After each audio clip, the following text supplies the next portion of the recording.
Видите, ние се соочуваме со огромен проблем во нашата епархија, во нашата црква генерално, со искоренување на традиции кои што, како што велиме, се традиции од поодамна, уште од незнабожечкиот период на овие простори, да не ги именуваме сега, како што е курбанот, например, чисто за да илустрираме, но Хелоуин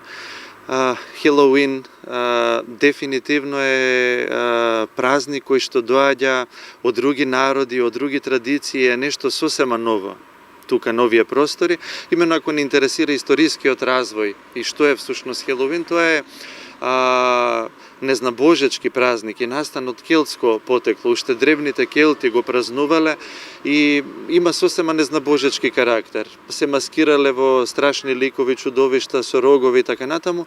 И првично е прифатен во државите меѓу народите од англиското говорно подрачје, во Велика Британија, во Ирска, отаму со миграцијата, со населувањето на американскиот континент од страна на англичаните и таму.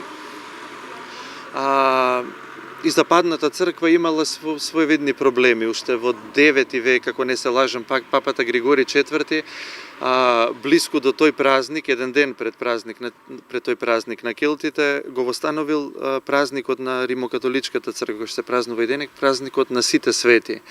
Но начинот на кој што се празнува, згора, она што е најстрашно кај нас, тоа е суштината на вашето прашање, се наметнува, и тоа не на било кого, туку и се наметнува на децата преку образовните институции. Тоа е катастрофа која што не смееме да ја дозволиме. Сите стоиме и ја наблюдуваме рамнодушно, а од друга страна, нешто што е сосема наше и што има древни корени, уште од првите векови на христијанството, ако се сеќавате литиите на децата кои што одеа на бадник и ја пеја песната Вечниот Бог, крена огромна прашина. Дури амбасадата на децата се вклучи таму, не се сеќавам на човекот, представник на амбасадата кој беше. Истите тие луѓе седат рамнодушно, а ги гледат децата кои што се мастираат во чудовишта, во вештерки, и нивните маски, нивното движење низ улиците иконизира нешто што е страшно, нешто што има лоша, негативна конотација, а од друга страна им пречеа деца кои што ги иконизира ангелите, носеат звезда, носи икона на раѓањето Христово, на овоплотениот син Божи, па веќе оние кои што се атеисти и не го признаваат како Бог, не може да го негираат неговото постоење како историска личност која што и како ја сменила историјата на човештвото на подобро.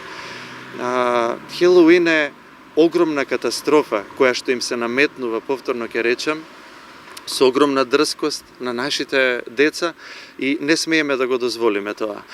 Поготово вие како родители, сите вие како родители на тие деца имате одговорност на било каков начин да го спречите тоа.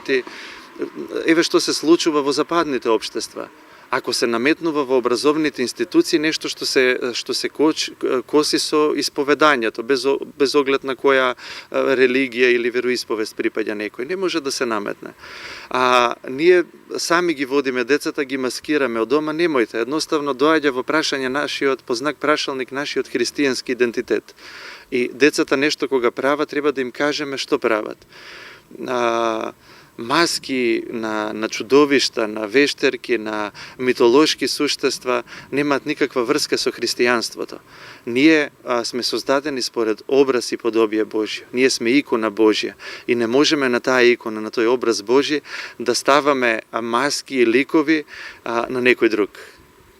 Тоа не само што не е пристојно, што не е убаво, што е дрско со оглед на тоа дека им се прави на младите, туку не можеме да речеме ни дека е нехристијанско, туку е антихристијанско.